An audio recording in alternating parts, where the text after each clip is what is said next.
আজকে রান্না করছি এঁচোড়ের তরকারি। চিংড়ি মাছটা দিইনি, চিংড়ি মাছ ছাড়াই করছি। একদম রসিয়ে কষিয়ে দেখো কালারটা দারুণ এসছে না। এই এঁচোড়টা আমি গতকাল কেন করিনি, সে মেয়ের কি বায়না। কি বলো তো, একদিনে কত কিছু রান্না করব তোমরাই বলো। কালকে ডাল করেছিলাম, বাঁধাকপি করেছিলাম, তারপরে পেঁয়াজ দিয়ে বেসন দিয়ে বড়া করেছিলাম, মানে পেঁয়াজি আর কি। তার আগের দিনের আমের চাটনি ছিল।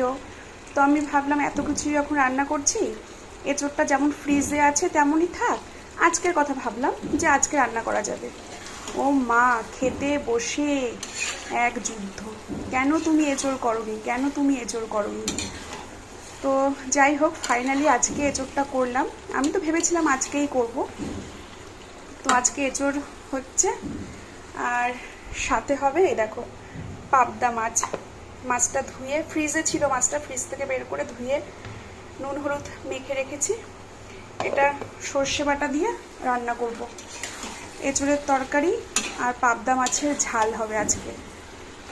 তো এঁচোড়ের কালারটা কেমন হবে, ফাইনাল লুকটা পরে তোমাদের সঙ্গে শেয়ার করছি।